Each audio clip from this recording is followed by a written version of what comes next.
안녕하세요. 코난과 김편의 오디오월드입니다. 이번 시간에는 저희가 예전에 시모디오 340i 인티앰프 리뷰를 한 적이 있는데 이번에 그 제품을 또 들고 나왔어요. 이거를 왜 또 들고 나왔냐? 이번에는 340iX의 옵션이 추가된 버전을 가지고 나왔습니다. 이 340iX 김편님, 저번에도 저희가 이제 테스트하면서 상당히 그 성능에 많이 반했었죠. 그렇죠. 이 가격 대비 성능이 상당히 좋고, 그 상급 뭐 6배가이나 7배가이나 이런 모델이 있지만 가격 대비 성능을 생각하면 340iX가 상당히 뛰어난 인티앰프다, 이렇게 평가를 할 수 있는데, 일단 인티앰프의 성능에 대해서는 기존에 저희가 많이 알아봤어요. 뭐 기본적으로 8옴 기준 100W, 4옴 기준 200W 출력을 내주는 트랜지스터 인티앰프고요. 아주 선형적인 증폭 특성을 가지고, 그다음에 바이폴라 출력석을 사용하고요. 볼륨단 이런 것도 상당히 좀 세밀하게 조정이 되고, 여러 가지 이제 편의성이나 그런 것들 갖추고는 있는데, 요즘에는 사실 인티앰프가 상당히 다기능 인티앰프가 많이 나오고 있잖아요. 그래서 스트리밍 앰프라는 개념의 그 네트워크 플레이어가 내장된 인티앰프, 이런 것들이 이제 상당히 트렌드인데, 340iX 이거는 이제 옵션을 따로 또 두고 있습니다. 그러니까 옵션 중에 하나는 DAC고 또 하나는 포노앰프예요. 네. 예. 일단은 DAC에 대해서 좀 알아보죠. 김편님, DAC 설계가 어떻게 돼 있을까요? 그러니까 미국 ESS의 32비트 네. 9018 K2M 칩을 네. 하나를 써왔고, 그래서 PCM은 32비트 네. 384kHz까지, 네. DSD는 DSD 256까지. 네. 그러니까 물론 이제 이건 USB 입력일 경우고요. 네네, 맞아요. 그 다음에 이제 SPDIF 뭐 광이나 네. 동출로 입력할 때는 24192로 좀 다운되죠. 그래서 네네. 입력 디지털 단자는 광, 동축 두 개, 동축. USB 하나. 네. 그렇게 구성이 되어 있습니다. 네. 뭐 AS, EBU 이런 거 좀 생략돼 있고요. 그렇죠. 네. 그 디지털 그 옵션이 적용된 버전이 이름이 좀 특이해요. 그렇죠. 그 340i D3 PX. 예. 근데 좀 외우기가 약간 힘든데, 그러니까 D3 PX라는 게 디지털 입력단이 있고, 그다음에 그렇죠. 포노가 내장돼 있고, 그다음에 XLR 입력을 받는다. 그렇죠. 요 의미를 나타내는 걸로 알고 있습니다. 그렇죠. D3는 여기에 장착되는 덱 모듈 이름이 네. D2에서 이제 D3로 이제 업그레이드 됐거든요. 그래서 네. D3고 P는 물론 이제 포노의 이제 약자고, X는 XLR. 네, 네. 디지털, 그러니까 밸런스 입력단을 갖췄다. 네. 그렇게 해서 340i 네.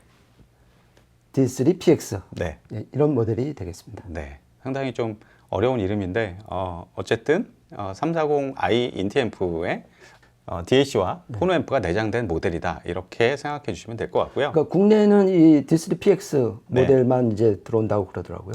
그래요? 예. 예, 예. 그러면은 그 다음에 이제 포노앰프가 있죠. 네, 포노앰프 같은 경우는 기본적으로 솔리드 스테이트 방식이고, 뭐 시모디오가 진공관 쪽은 안 만드니까요. 솔리드 스테이트 방식이고, 여러 가지 좀 조정 포인트가 다 있습니다. 내장 포노가 일반적으로 좀 단순하게 그냥 MM만 지원하거나, MM도 뭐 그냥 개인이 딱 고정돼 있고 뭐 이런 경우가 많이 있고, 그런데 얘는 다양하게 이제 MM, MC 다 조정이 되고, 다양한 또 조정 포인트가 있어요. 네. 일단 로딩 임피던스, 커패시턴스, 뭐 게인, 이런 부분들이 다 조정이 됩니다. 그래서 상당히 편리한데, 그 굉장히 복잡하게 여러 가지 다 조정이 되죠.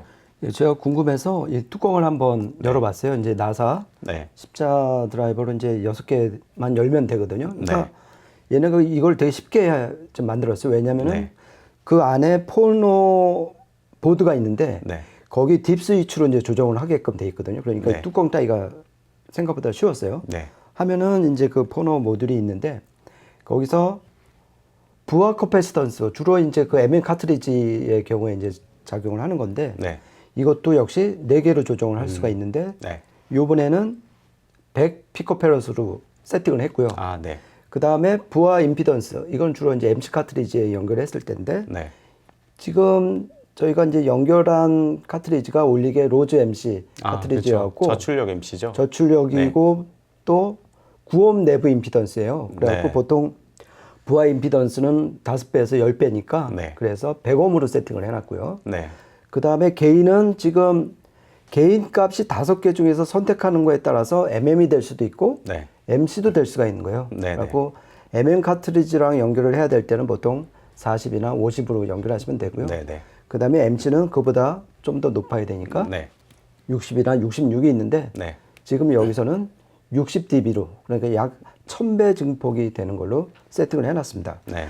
그리고 또 하나 이제 그 포노 모드를 자세히 보니까 리아 커브도 있고 IEC 맞아요. 그 네. 커브도 있어요. 그래서 IEC 커브는 요즘 잘 눈에 안 띄는 거잖아요. 그렇죠. 하고 이걸 좀 찾아봤더니 그러니까 리아 커브에서 서브소닉 필터 그러니까 20Hz 이하 초저역의 어떤 그 노이즈를 차단을 시키는 필터가 네. 적용된 커브다. 아. 그렇게 보시면 될 것 같습니다. 네. 그래서 지금 이 포노 모드는 그야말로 본격파다. 네. 그렇게 보시면 될 것 같습니다. 네. 아주 자세히 설명해 주셔가지고 굉장히 도움이 많이 될 것 같고요. 일단은 뭐 로딩 임피던스나 게인 뭐 이렇게 60dB 이상의 게인 이런 것들이 이제 MC 카트리지 쓸 때 필요한 것들이고요. 그리고 MM 카트리지 쓸 때는 일단 로딩 임피던스는 47kΩ으로 고정하고 뭐 게인 같은 경우는 40에서 50dB 정도 그 정도면은 그렇죠. 충분할 것 같아요. 그 다음에 카트리지 중에 이제 커패시턴스 추천하는 커패시턴스가 공개된 맞아요. MM 카트리지들이 있는데 그런 경우는 커패시턴스 값까지 조정하면서 들으면 훨씬 더 최적화된 그런 사운드를 들을 수가 있습니다. 시모디오가 사실 이런 옵션 보드 외에 사실 디지털 쪽 뭐 DA 컨버터도 있고 그 CDP들도 아주 출중한 이런 제품들 많이 만들고 있죠, 사실. 그 다음에 포노 앰프도 별도의 외장 그 단독 포노 앰프들이 있습니다. 예전에 그런 제품들을 많이 써보면 디지털 쪽 DA 컨버터는 저는 뭐 380D 그다음에 650D 같은 CDP 이런 제품들로부터 시작해서 최근 제품들까지 디지털도 상당히 좋아요. 그렇죠. 네. 그리고 포노 앰프 같은 경우도 사실 여러 가지 편의성이나 이런 것들 상당히 좋고 솔리드 스테이트 그런 방식의 SMB 좋고 스테이징 정의감 이런 것들 그다음에 리듬감 이런 거를 좋아하신다면은 포노 앰프도 시모디오 제품들 상당히 좀 추천할 만한 제품들입니다. 그리고 저는 이제 개인적으로 그러니까 인티앰프로서 이 네. 340i D3PX는 아까 코나님이 처음에 이제 그 말을 하셨던 네. 선형적인 증폭이라는 게 참 마음에 들어요. 아, 그렇죠. 그러니까 어떻게 보면 100W면은 좀 모자른 수치일 수도 있는데 네. 더 중요한 거는 4옴에서 과연 2배가 나오느냐. 네, 네. 왜냐면 우리가 정말 힘이 필요할 때는 스피커 임피던스가 떨어질 때잖아요. 그렇죠. 그러니까 그만큼 저음이나 다이내믹스가 필요할 때인데 이거는 딱 2배 선형적으로 이제 증폭 출력을 내주니까 여러 장르의 곡을 네. 정말 잘 들을 수 있다는 의미에서 그래서 좀 마음에 드는 것 같습니다. 네. 옵션 보드 이런 내용만 계속 이렇게 저희가 이번 시간에는 얘기를 했는데 사실 인티앰프 자체로서 가격 대비 상당히 성능이 좋은 편입니다. 그리고 내부의 어떤 뭐 바이폴라 그렇죠. 같은 경우도 그 내부에 보면은 그 표면을 보면 트랜지스터에 문이라고 써 있어요. 네. 예, 그래서 대부분 다 시모디오에서 특주해가지고 만든 바이폴라여가지고 그런 선율적인 증폭이나 뭐 과도음락 특성 뭐 이런 부분에서 상당히 우수한 성능을 내주는 그런 부분을 볼 수가 있습니다. 그리고 또 안에 이제 그 뚜껑을 열어 보니까 예, 가운데 이제 엄청나게 큰 토로이달 전원 트랜스가 이게 이제 그 힘의 원천이죠. 그렇죠. 그리고 이제 파워 커패시터가 이제 양 사이드에 2개씩 총 4발이 있는데 네, 그래서 총 4만 네. 마이크로패럿.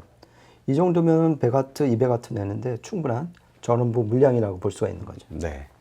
저희가 지난번에 이제 600i를 리뷰를 해드렸었잖아요. 근데 600i만 해도 사람에 따라서는 이제 사실 상당히 예산 차원에서 부담될 수가 부담되죠. 있는 예. 가격입니다. 그래서 인티앰프 좀 똘똘한 인티앰프를 찾아보겠다. 그러면은 시모디오 안에서는 이 340i 이 앰프가 상당히 괜찮은 그런 성능을 내주고요. 거기에다가 이제 추가적으로 그러니까 별도의 DAC나 별도의 포노 앰프 이런 거를 이렇게 따로 이렇게 두기 귀찮다.